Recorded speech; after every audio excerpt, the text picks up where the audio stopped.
अस्सलाम वालेकुम students, this is your lecture number 6। इस लेक्चर के अंदर मैंने वीडियो रिकॉर्डिंग नहीं ऐड की, that is for the reason कि ये लेक्चर थोड़ा सा शॉर्ट है, इसलिए इसमें वीडियो रिकॉर्डिंग मैंने ऐड नहीं की। और इस लेक्चर नंबर 6 के अंदर भी हम लोग अटैक्स के बारे में बात करेंगे। बेसिकली तो मैं इसमें कुछ ऐसी टर्म्स के बारे में आपसे डिस्कशन करूँगा जो कि साइबर सिक्योरिटी के हवाले से अटैक्स की टर्म में डिस्कस की जाती हैं। आप रिकॉल करें तो लेक्चर नंबर 5 के अंदर भी हम लोगों ने टाइप्स ऑफ अटैक देखे थे, जिसमें मैंने आपको मुख्तलिफ अटैक्स की टाइप्स भी बताई थी और उसके अंदर हमने फर्दर उसकी जो है डिफरेंट मेथड्स ऑफ अटैक भी देखे थे। एक सवाल जो मुझे बार बार इस लेक्चर में से आ रहा था वो नॉन प्लेन टेक्स्ट अटैक के बारे में था, जिसको मैं यहाँ पे थोड़ा सा जो है थोड़ा सा डिस्कस करना चाहूँगा ब्रीफली। वो ये था कि आप लोग कह रहे थे कि जब जो थर्ड पार्टी है, जब उसके पास प्लेन टेक्स्ट भी होगा और प्लेन टेक्स्ट के अगेंस्ट साइफर टेक्स्ट भी होगा, तो फिर उसको मतलब वेरी फर्स्ट प्लेस के ऊपर ज़रूरत क्या है कि वो किसी किस्म का भी एनालिसिस परफॉर्म करे। एक चीज़ जहाँ पे आप लोग मिस रीड कर रहे हैं वो ये है कि अब सपोज करें कि जैसे कि ये वर्ड है AT और मैंने NCBA इंक्रिप्शन की रखी और वो सारा प्रोसेस करने के बाद जो AT का मेरे पास साइफर टेक्स्ट है वो है HY। याद रखिएगा, अगर आप इस चीज़ को रिकॉल करें कि जो प्ले फेयर साइफर है वो एक वक्त में सिर्फ 2 लेटर्स को ही इनक्रिप्ट करता है, क्योंकि ये ब्लॉक साइफर है। सो असल में नॉन प्लेन टेक्स्ट अटैक में एक जो मेन अजम्पशन है वो ये है कि जो हमारे पास थर्ड पार्टी है उसके पास सारा प्लेन टेक्स्ट और उसके अगेंस्ट सारा साइफर टेक्स्ट नहीं होता है, ठीक है। उसका कुछ ब्लॉक होता है या उसका कुछ हिस्सा होता है। ठीक है कि ये चीज़ चूजन प्लेन टेक्स्ट अटैक में भी होती है, लेकिन नॉन प्लेन टेक्स्ट अटैक का मतलब ये होता है कि आपके पास जो असल में तो चूजन प्लेन टेक्स्ट अटैक के बारे में हमने डिस्कशन की थी कि इसमें तो हम लोग डेलिबरेटरी ऐसा टेक्स्ट चूज़ करते हैं जिसके थ्रू हम लोग बेसिकली रिसीवर एंड से कुछ इन्फॉर्मेशन जो है जान के रिसीव करना चाह रहे होते हैं। असल में नॉन प्लेन टेक्स्ट अटैक में हम लोग ये चीज़ कर रहे होते हैं कि हमारे पास कुछ हिस्सा जो होता है उसका जो हमारे पास प्लेन टेक्स्ट का कुछ हिस्सा होता है या साइफर टेक्स्ट का कुछ हिस्सा होता है, हमें उस साइफर टेक्स्ट के अगेंस्ट प्लेन टेक्स्ट का पता होता है या हमें उस प्लेन टेक्स्ट के अगेंस्ट साइफर टेक्स्ट का पता होता है, ठीक है। तो हम लोग उसकी बेस के ऊपर फ्यूचर प्रिडिक्शन करना चाहते हैं। ये असल में नॉन प्लेन टेक्स्ट अटैक की बेस है कि आपके पास फॉर एग्जांपल मेरे पास वर्ड है अटैक ATTACK। तो अगर मैं उसको डिवाइड करना शुरू करूं तो AT पहला पेयर है, फिर TA और देन CK। आप सपोज करें कि जब मेरे पास कम्युनिकेशन हो रही थी तो जो मेरे पास एडवर्सरी थी या थर्ड पार्टी थी उसके पास सिर्फ ये वाला पहला ब्लॉक गया और उसको पहले ब्लॉक का साइफर टेक्स्ट भी पता चल गया। तो असल में उसके बाद इस टाइम ये पेयर है, ये प्लेन टेक्स्ट उसके पास मौजूद है और ये उसके अगेंस्ट उसके पास साइफर टेक्स्ट मौजूद है, ठीक है। उसको अभी रिमेनिंग वाले पार्ट का ना प्लेन टेक्स्ट पता है ना साइफर टेक्स्ट पता है, इसको हम लोग कहते हैं नॉन प्लेन टेक्स्ट अटैक। अब इसमें होता यह है कि वो इसकी बेस के ऊपर सिर्फ पहले पेयर की बेस के ऊपर वो रिमेनिंग पार्ट को जो है वो डिक्रिप्ट करने की कोशिश करेगा, ठीक है। So all in all non plain text attack में जो मैंने बात की कि जो हमारे पास अटैकर है उसके पास प्लेन टेक्स्ट भी होगा और साइफर टेक्स्ट भी होगा। तो आप लोगों ने पूछा कि जी फिर उसको ज़रूरत ही क्या अटैक करने की या की को जो है वो करने की, गेस करने की। तो आप प्लीज़ ये चीज़ मद्देनज़र रखिएगा कि उसके पास कंप्लीट प्लेन टेक्स्ट या कंप्लीट साइफर टेक्स्ट नहीं होता, बल्कि उसके पास उसका कुछ पोर्शन होता है, ठीक है। ये चीज़ आपको कंफ्यूज कर सकती है चूजन प्लेन टेक्स्ट अटैक में। तो याद रखिएगा कि चूजन प्लेन टेक्स्ट अटैक भी एक मुख्तलिफ चीज़ है जिसमें हैकर जो होता है वो डेलिबरेटरी रिसीवर एंड के ऊपर ऐसी इन्फॉर्मेशन भेजता है जिससे रिसीवर उसको रिप्लाई में ऐसी इन्फॉर्मेशन वापस भेजे जिससे वो की को गैस कर सके। तो इसमें और नॉन प्लेन टेक्स्ट अटैक में फ़र्क है। So non plain text attack की बेस ये है कि आपको पूरा प्लेन टेक्स्ट या पूरा साइफर टेक्स्ट नहीं पता होता, बल्कि आपको कुछ पोर्शन का प्लेन टेक्स्ट और उसी का साइफर टेक्स्ट पता होता है जिसकी बेस के ऊपर आप रिमेनिंग साइफर टेक्स्ट या प्लेन टेक्स्ट को गैस करने की कोशिश करते हैं, जबकि आप असल में की को गैस करने की कोशिश कर रहे होते हैं। सो होपफुली ये वाली कन्फ्यूजन जो है आपकी वो दूर हो गई होगी। आप मज़ीद इसको जो है ब्राउजिंग करके भी इसके बारे में पढ़ सकते हैं। आज का लेक्चर बहुत ज़्यादा मुख्तसर है। वैसे तो मैंने आपको एक एल्गोरिदम करवाना था, RSA एल्गोरिदम, और RSA एल्गोरिदम के बाद हम लोगों ने फिर DES और AES एल्गोरिदम भी करना था। लेकिन क्योंकि आपके मिड टर्म एग्ज़ाम्स आ रहे हैं तो मैं इस पोर्शन को अटैक्स की टाइप के ऊपर ही ख़त्म कर देता हूँ। जो हमारा मिड टर्म का सिलेबस है, जब हमारे पास मिड टर्म एग्ज़ाम कंडक्ट हो जाएगा तो फिर हम लोग बाकी के जो हमारा जो एल्गोरिदम्स हैं, जिसमें मैंने बेसिकली आपको 2 या 3 एल्गोरिदम्स पढ़ाने हैं, वो मैं इंशाल्लाह आपको लेक्चर नंबर 8 में, क्योंकि लेक्चर नंबर 7 में तो अब आपका मिड टर्म होगा, तो लेक्चर नंबर 8 में फिर हम लोग वो जो एल्गोरिदम हमने पढ़ना है वो हम पढ़ेंगे, और फिर हम इस कोर्स के लास्ट के अंदर जो है इंटरनेट ऑफ थिंग्स की तरफ आएंगे, जिसमें हम लोग सिर्फ जो है फिर इंटरनेट ऑफ थिंग्स के कंपोनेंट्स के बारे में ही पढ़ेंगे जो है। बहरहाल वो जब हम फाइनल टर्म एग्ज़ाम वाला सिलेबस जब पढ़ना शुरू करेंगे तो मैं वहाँ पे भी सिलेबस आपको क्लियरली डिफाइन कर दूंगा। सो आज हम लोग जो चीज़ें पढ़ रहे हैं उसमें से हम लोग पहली चीज़ देखेंगे कि ब्रूट फोर्स अटैक। वैसे तो ब्रूट फोर्स अटैक के बारे में मैंने आपको बताया हुआ, लेकिन आज हम एक और टाइप ऑफ अटैक देख रहे हैं, डिक्शनरी अटैक। ये जो डिक्शनरी अटैक है ये ब्रूट फोर्स अटैक की ही एक्सटेंशन है या उसकी एक मॉडिफाइड फॉर्म है। फिर हम लोग एक कॉन्सेप्ट देखेंगे स्निफिंग, और अगला हम लोग एक कॉन्सेप्ट देखेंगे फिशिंग का, जिसको समटाइम फिशिंग या फिशिंग भी बोला जाता है। तो ये दो कॉन्सेप्ट्स हम लोगों ने पढ़ने हैं, और ये पढ़ाने का मकसद सिर्फ यही है कि एक तो ये आपकी कोर्स आउटलाइन में भी मौजूद है जो एचईसी की कोर्स आउटलाइन है, और वैसे भी अगर आप लोग अटैक्स के बारे में बात करें तो इन टर्म्स के बारे में, स्निफिंग और फिशिंग वगैरह के बारे में आपको पता होना चाहिए। सबसे पहले मैं आपसे डिस्कस कर लेता हूँ brute force attack. Brute force attack के बारे में मैंने आपको पहले भी डिस्कशन की थी और ये चीज़ आपको शायद पहले भी समझ आ गई हो। ब्रूट फोर्स अटैक बड़ा सिंपल सा अटैक होता है, सिर्फ कॉन्सेप्ट के लिहाज से सिंपल अटैक होता है, वरना इस अटैक को कंडक्ट करना बड़ा मुश्किल होता है। ब्रूट फोर्स अटैक में बड़ी सिंपल सी चीज़ होती है कि जो हमारे पास अटैकर होता है वो एक ऐसा टूल इस्तेमाल करता है जिसके ज़रिए वो हर कम्बिनेशन ट्राई करके देखता है जिसके थ्रू वो पासवर्ड को या आपके जो है इंक्रिप्शन की को गैस कर सके। ठीक है, मैंने लास्ट टाइम ये डिस्कशन की थी कि प्ले फेयर साइफर में हमारे पास 5x5 का एक ग्रिड बनता है। ठीक है, अब आपको ये चीज़ याद होनी चाहिए, और हमारे पास लेटर कितने हैं, सिर्फ ए से लेके जेड तक। तो इसका मतलब है कि हमारे पास जो की स्पेस है या जो हमारा इंक्रिप्शन की है वो सिर्फ ए से लेकर जेड तक की हो सकती है। और ये कितने हमारे पास होते हैं, ये इंग्लिश के अंदर टोटल हमारे पास 26 लेटर होते हैं। सो अगर देखा जाए तो हमारे पास टोटल 2 की पावर 26 कम्बिनेशंस ही अवेलेबल हैं जिसके अंदर हम लोग अपनी की को चूज़ कर सकते हैं। सो वाई नॉट कि हम लोग सारी कम्बिनेशंस को ट्राई करके देख लें बारी बारी, और हमारे पास कभी ना कभी तो वो वाला टेबल बन जाएगा जो कि बेसिकली एक स्पेसिफिक की के ऊपर बना है। जी मैं प्ले फेयर साइफर के बारे में बात कर रहा हूँ। ठीक है, इसको हम लोग कहते हैं ब्रूट फोर्स अटैक, जहाँ पे जो अटैकर होता है वो हर एक कम्बिनेशन ट्राई करके देखता है ताकि वो एक्चुअल पासवर्ड तक पहुँच सके। और मैंने आपको बताया था कि ब्रूट फोर्स अटैक तब मुश्किल हो जाता है जब हमारे पास की स्पेस बढ़ जाती है। जैसे कि अगर आप सपोज करें कि प्ले फेयर साइफर में तो सिर्फ चॉइस है ए से लेकर जेड तक, लेकिन अगर मैं प्ले फेयर साइफर में नंबर्स भी अलाउ कर, देखो जी 1 2 3 and so on so four infinity तक सारे नंबर्स भी ऐड हैं, स्पेशल करेक्टर्स भी अलाउड है। ठीक है जी, ये स्पेशल करेक्टर्स भी अलाउड है, तो फिर मेरे पास जब ये सारे मिल जाएंगे तो की स्पेस बहुत ज़्यादा लार्ज जो है हो जाएगी।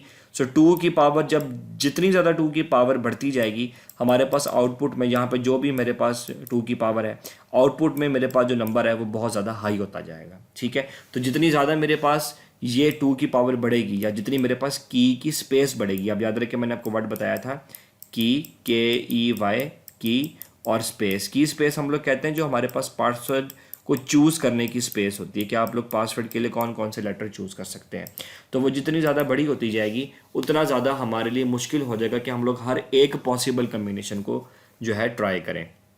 इसको हम लोग ब्रूट फोर्स अटैक कहते हैं। इसके लिए मैंने आपको बता दिया कि हम लोग special characters, letter, number, symbol भी चूज़ कर सकते हैं, लेकिन ब्रूट फोर्स अटैक जो है ये प्रैक्टिकली बड़ा मुश्किल होता है कंडक्ट करना, क्योंकि आपको बहुत ज़्यादा टाइम लगेगा हर एक पासवर्ड को चेक करने के लिए, और फिर आप उसको चेक भी करेंगे, फिर अप्लाई भी करेंगे। तो वैसे तो अगर हमारे पास की स्पेस बहुत लार्ज है तो हमें, और हमारे पास प्रोसेसिंग उसकी जो हमारे पास मशीन कर रही है वो स्लो है, तो हो सकता है कि आपको साल भी लग जाएं या इससे ज़्यादा भी लग जाएं। लेकिन ये बात भी नॉन प्रैक्टिकल इस टर्म में हो जाती है कि अब हमारे पास कंप्यूटर्स बहुत ज़्यादा फास्ट हैं। सो ब्रूट फोर्स अटैक को कंडक्ट करना कुछ हद तक आसान है, लेकिन अगेन अगर की स्पेस बहुत ही ज़्यादा लार्ज हमारे पास है, सपोज करें कि आप एक तो वो करेक्टर्स हैं जिनके बारे में आपको पता है, आप सपोज करें कि अपनी तरफ से कोई और करेक्टर जो है ख़ुद इन्वेंट करके उसको भी पासवर्ड का हिस्सा बना दें, तो फिर तो आप समझें कि एक तरह से इम्पॉसिबल हो जाएगा कि हर एक पॉसिबल कम्बिनेशन को ट्राई किया जाए।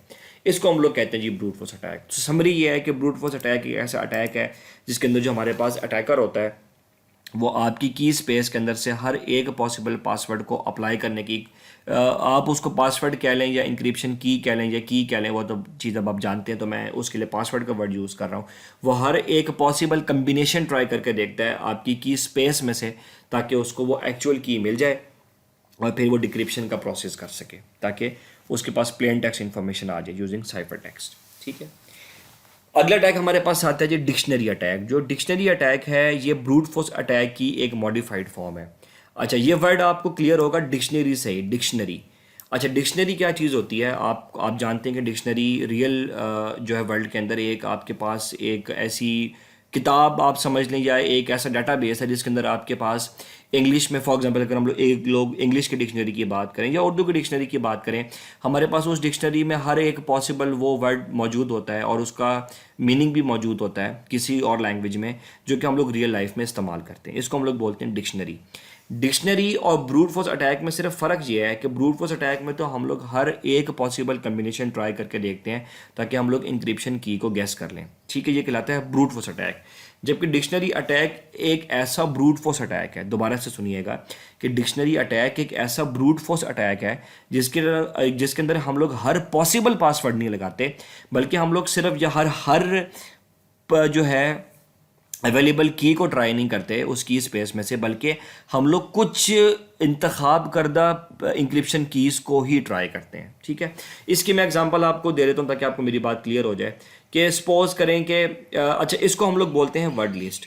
ये जो हमारे पास पॉसिबल कम्बिनेशंस होते हैं इसको हम लोग बोलते हैं वर्ड लिस्ट। अब मैं आपको इसकी मिसाल देता हूँ कि सपोज करें आप में से बहुत सारे लोग अपने अकाउंट्स के, डिफरेंट अकाउंट्स के पासवर्ड रखते होंगे, जीमेल या किसी भी और आप अपने अकाउंट का पासवर्ड रखते होंगे। तो क्या कभी आपने कोई इस तरह का पासवर्ड रखा है XAB@2%39?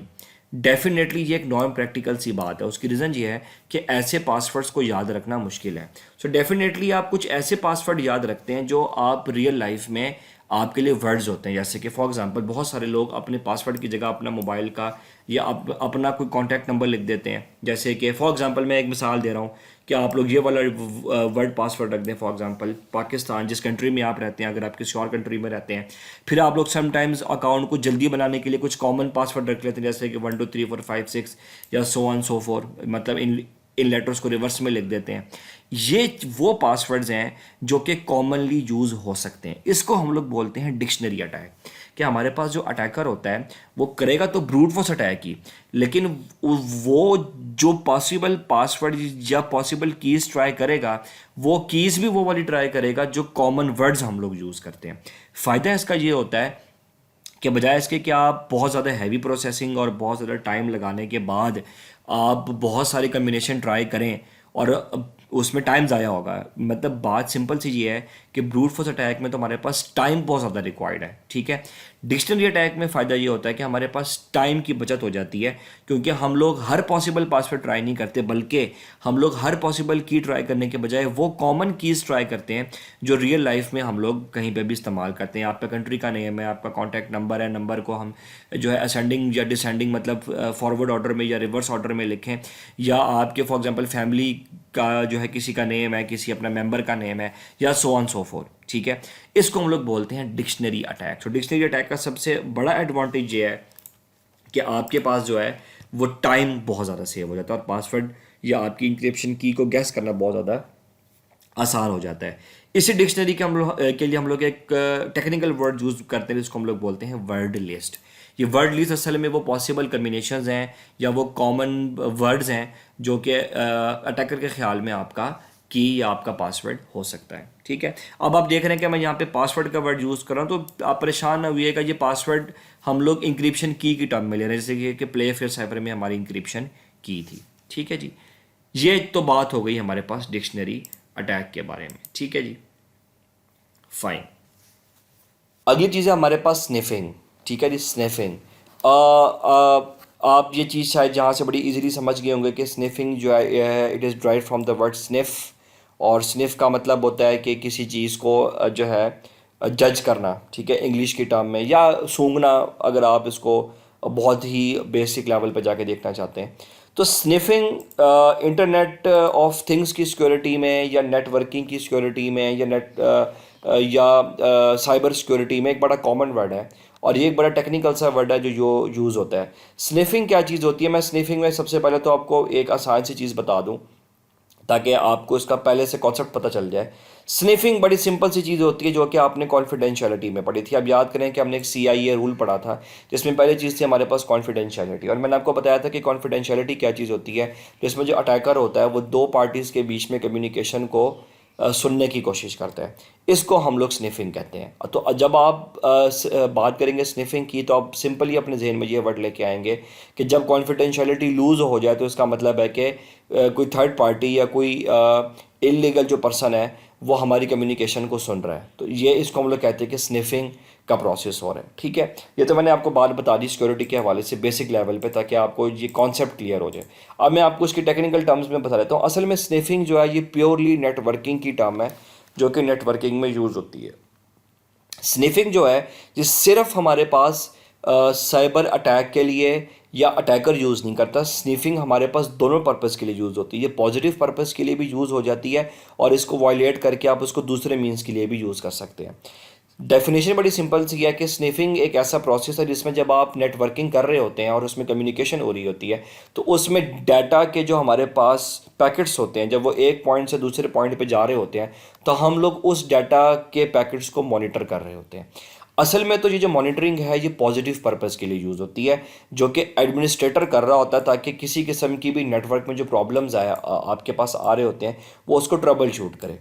ठीक है। अच्छा, स्निफिंग के लिए जो डिवाइस हम लोग यूज़ करते हैं वो होती है स्विच। अगर आप लोग बेसिक नेटवर्किंग जाते हैं तो एक स्विच होता है, ब्रिज होता है, फिर हब होता है।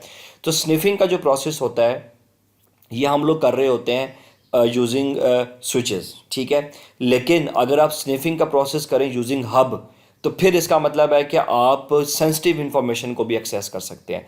अगर आप लोग सिर्फ स्विच के ज़रिए स्निफिंग कर रहे हैं, ये मैं बात क्लियर कर देता हूँ कि अगर आप लोग स्निफिंग सिर्फ स्विच के ज़रिए कर रहे हैं तो कोई ऐसी सेंसिटिव इन्फॉर्मेशन लीक नहीं हो रही। लेकिन अगर आप लोग स्निफिंग जो है आपका एडमिनिस्ट्रेटर जो है वो यूजिंग हब कर रहा है तो फिर ये पॉसिबिलिटी अवेलेबल है कि आपकी सेंसिटिव इन्फॉर्मेशन भी एडमिनिस्ट्रेटर के पास जा सकती है। जा सकती है का मतलब यह है कि ज़रूरी नहीं है कि उसके पास चली जाएगी। अगर सिक्योर एल्गोरिदम है तो मुश्किल हो जाएगा, लेकिन ये हो सकता है। ठीक है। सो स्निफिंग क्या चीज़ होती है? स्निफिंग हमारी नेटवर्किंग में वो प्रोसेस है जिसके अंदर हम लोग डाटा के पैकेट्स को मॉनिटर करते हैं। वैसे तो जो डाटा के पैकेट्स को मॉनिटर किया जाता है नेटवर्क एडमिनिस्ट्रेटर इसको मॉनिटर करता है ताकि वो नेटवर्किंग के इश्यूज़ को ट्रबल शूट कर सके। लेकिन यही काम अगर नेगेटिव पर्पज़ में किया जाए तो हम लोग स्निफिंग का इस्तेमाल कर सकते हैं डाटा पैकेट्स को एनालाइज करने के लिए। क्योंकि जब आप लोग नेटवर्किंग जो है कर रहे होते हैं या इन अदर वर्ड्स आप इंटरनेट का इस्तेमाल कर रहे होते हैं तो जब आप अपनी कुछ सेंसिटिव इंफॉर्मेशन एंटर करेंगे तो बेसिकली वो डाटा पैकेट्स के ज़रिए ही जाएगी। तो आपके पासवर्ड्स वगैरह भी जो है जो सेंसिटिव इंफॉर्मेशन जो है वो भी डाटा पैकेट्स के अंदर ही छुपी हुई होती है। तो ये पॉसिबिलिटी है कि स्निफिंग का प्रोसेस अप्लाई करके आपकी सेंसिटिव जो है इंफॉर्मेशन को स्टील किया जा सके। सो इन अदर वर्ड्स जो स्निफिंग होती है इससे बेसिकली आपकी कॉन्फिडेंशियलिटी लूज़ होती है। ठीक है जी, तो ये स्निफिंग के बारे में मैंने आपको बात कर दी। बाकी स्निफिंग की दो टाइप्स हैं, एक्टिव स्निफिंग और पैसिव स्निफिंग। वैसे ये बात मैंने आपको पहले भी बता दी लेकिन मैं दोबारा बता देता हूँ। एक्टिव स्निफिंग नेटवर्किंग में वो होती है जिसमें जो आपकी डाटा पैकेट्स की मॉनिटरिंग हो रही होती है वो हो रही होती है यूजिंग स्विचेस। ठीक है। और पैसिव स्विचिंग वो होती है I am sorry passing sniffing वो होती है जिसमें आपकी जो डाटा पैकेट्स की मॉनिटरिंग हो रही होती है वो हो रही होती है यूजिंग अ हब डिवाइस। ठीक है। तो ये डिवाइसेस के नाम है हब और स्विच और ब्रिजेस। सो पैसिव स्निफिंग जो है ये हब के ज़रिए हो रही होती है और एक्टिव स्विचिंग जो होती है ये स्विचेस के ज़रिए होती है। वैसे तो यहाँ पे ये चीज़ भी डिफरेंशिएट करना मुश्किल है कि आप जो है स्निफिंग नेगेटिव टर्म्स के अंदर सिर्फ हब के ज़रिए ही कर सकते हैं, आप स्विच के ज़रिए भी कर सकते हैं। देखें, अगर आपने डाटा पैकेट्स को मॉनिटर कर लिया तो ये पॉसिबिलिटी है कि आप उसमें से सेंसिटिव इन्फॉर्मेशन निकाल सकते हैं। सो ये तो सिर्फ मैंने एक कॉमन डेफिनेशन बताई है, लेकिन अगर आप सिंपल सी स्निफिंग को सिंपल वर्ड्स में देखें तो स्निफिंग का सिंपल मतलब ये, अगर हम लोग हब और स्विच की डिस्कशन को बीच में से निकाल दें तो स्विच का सिंपल सा मतलब स्निफिंग का सिंपल सा मतलब ये है कि आप नेटवर्क के अंदर डाटा पैकेट्स को मॉनिटर करते हैं या उसको स्निफ करते हैं ताकि कि आप उसमें से सेंसिटिव इन्फॉर्मेशन को स्टील कर सकें। Fine.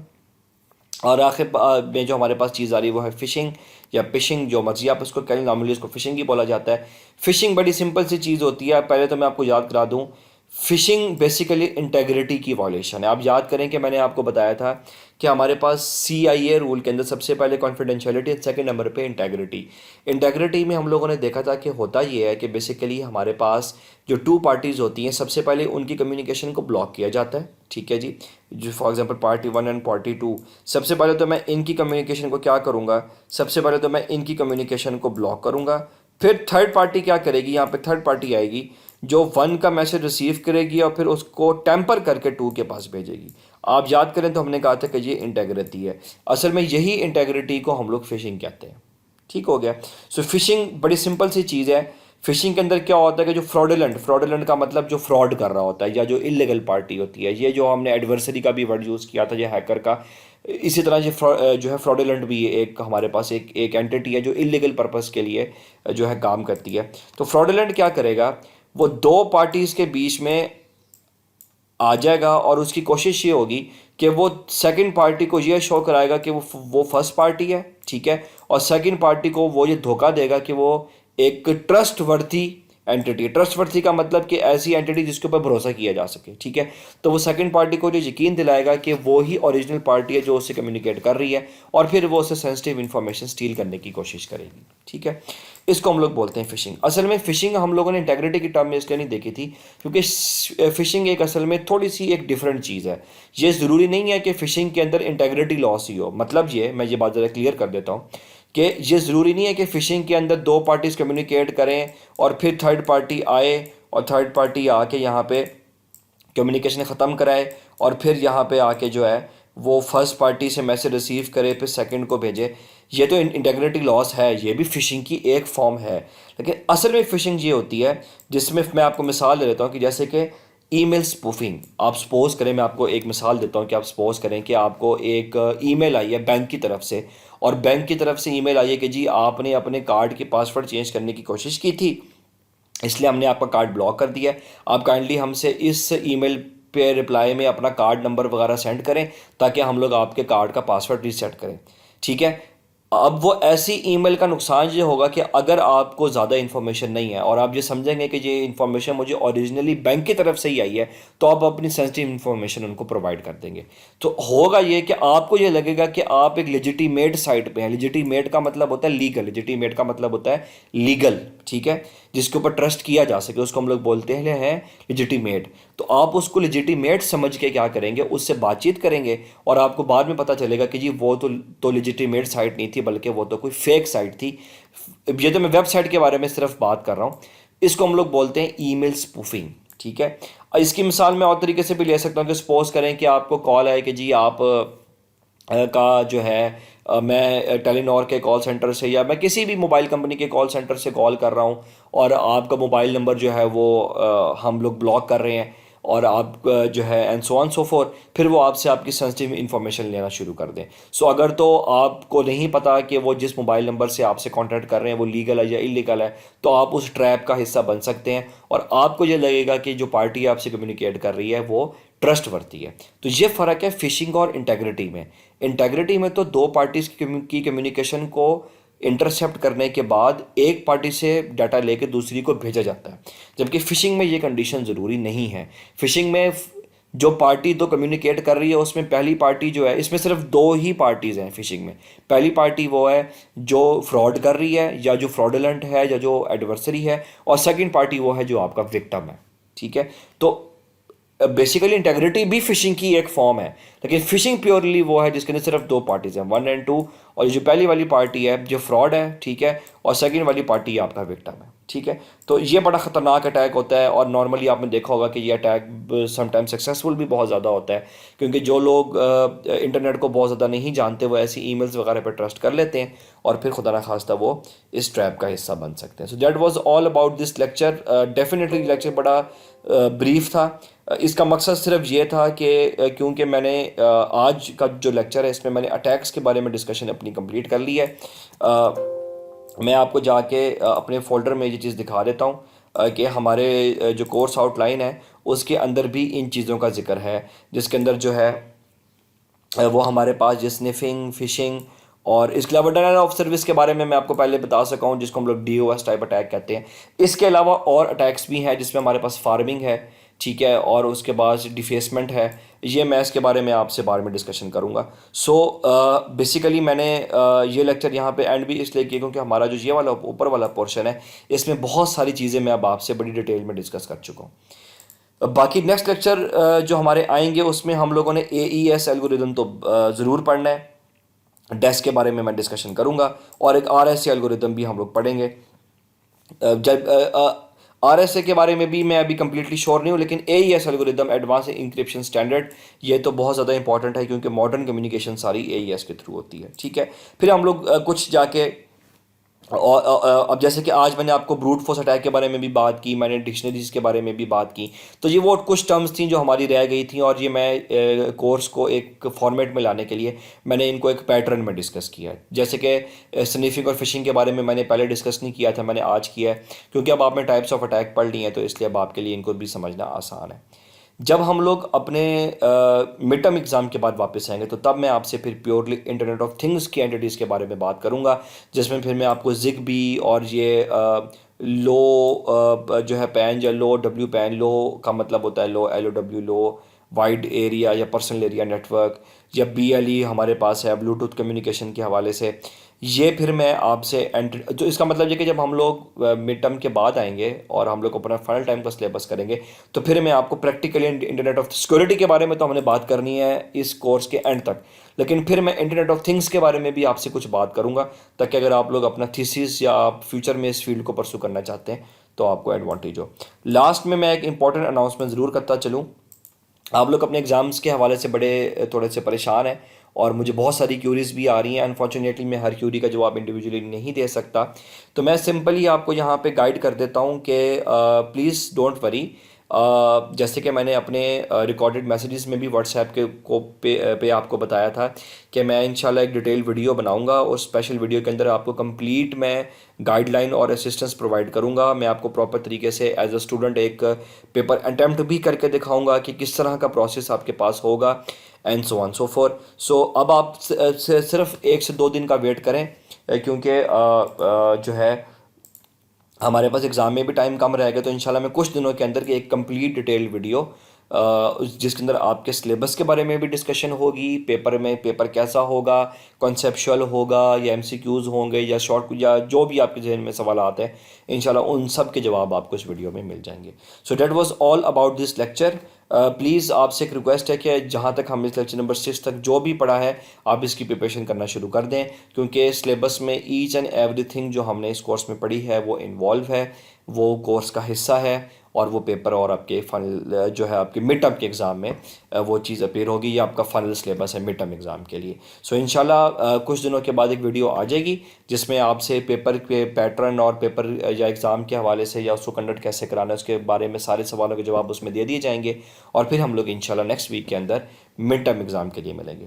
That was all about this lecture. Stay home, stay safe.